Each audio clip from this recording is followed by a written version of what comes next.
Now, here's what's taking place here in the very near future. The FAA has confirmed the numbers. Boeing has given the numbers. We are going to need 914,000 flight attendants worldwide. We're going to need 769,000 aircraft mechanics and technicians worldwide. We're going to need 804,000 airline pilots in the next 18 years. The big thing about all of this, those are just a few of the jobs. We have the TSA, we have the FBI, we have the FAA, we have the airport police. All of these are opportunities. Now, I can tell you, I can take one person, and I pay that one person for 40 years, $100,000 a year. That's about $4 million. One person. Now, I just mentioned numbers. We're talking about 2.48 million people.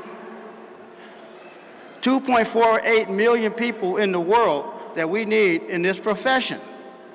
Now, you look at what the economics would do if we multiplied that by just 1,000.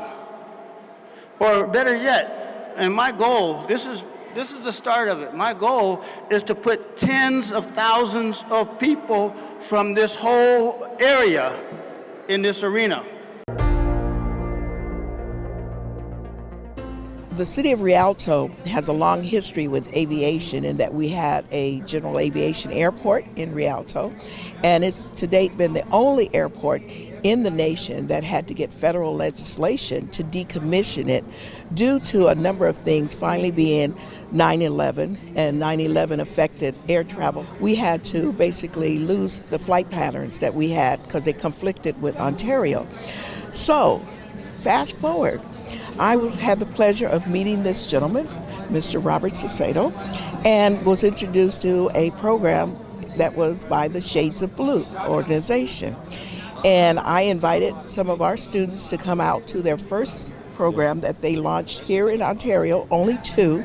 And from that, I started the Rialto Aerospace Academy in 2014, and it's been going strong ever since. But I would love to let Mr. Robert Cicedo tell you about what it meant to me to be able to keep the rich history of aviation in the city of Rialto. Certainly. And my name is Robert Cicedo. I'm president and CEO of Community Build. I've had a number of children from our program come out, or I should say young people, to introduce them to aviation careers. Why is this important?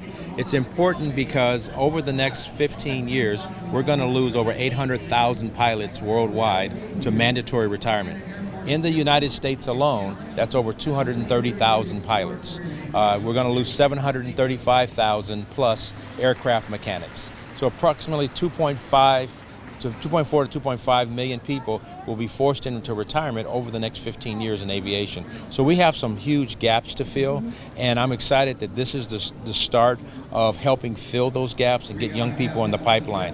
Most people don't know this, but you can actually get your pilot's license before you get your driver's license. So a lot of young people that are here talking today, and we hope from this will foster an excitement in the young people that have come out today to begin to look at aviation careers, aerospace careers, engineering, etc. So as an organization leader, I'm constantly looking at new ways to make a difference and build our workforce out so around this particular genre as well as biotech and other fields. Good morning. I'm Tony Marshall. I'm the president of the California chapter of Shades of Blue. Our game is to get as many youngsters as we can into the fields of aviation, but STEM, STEAM, STEAM-D, whatever you want to call it. We just want to steer kids toward successful careers. So our focus is on aviation, and if you have a good background in aviation, you show good discipline, you show respect for rules and authority, and you are prepared for any career field you want to go into. We also teach some life skills as well, how to write resumes, how to be respectful, how to interview, how to carry yourself how to start your portfolio at a young age so you can have that information available when you're older. And so we teach those kinds of things to the children to make them more successful. We have a sort of an obligation to give back because people Yes. open doors for us. And this program right now we're doing is a 16-week introduction to aviation. If the kids successfully complete the program, they should be able to take the FAA written. And if we can raise enough money, we'll start a flying club where we'll pay for flight lessons for them to get their private pilot certificate. So they'll solo and then get their private pilot certificate. And then we'll teach them how to network and get someone to continue their education. And this will help lots of youngsters get a head start on a real lucrative career field. Go to our website, Our Shades of Blue. We'll take any donations we can. Most of us have time to give back, so if they don't have monies, they can also do time as well as volunteer work like we do. One of my favorite success stories we had on the stage earlier, Dante Kendrick, came to us recommended from a career day thing. We put him through his private pilot course and his solo course, and then he went out and did some networking and found sponsors who will pay for his commercial and instrument rating and all the rest of his training. So he picked up on the networking thing and it paid off for him. We have a young student, Aisha, who decided she wanted to learn how to fly drones. So she did the drone course, got certificated in that, and she starts Mount SAC on February 1st.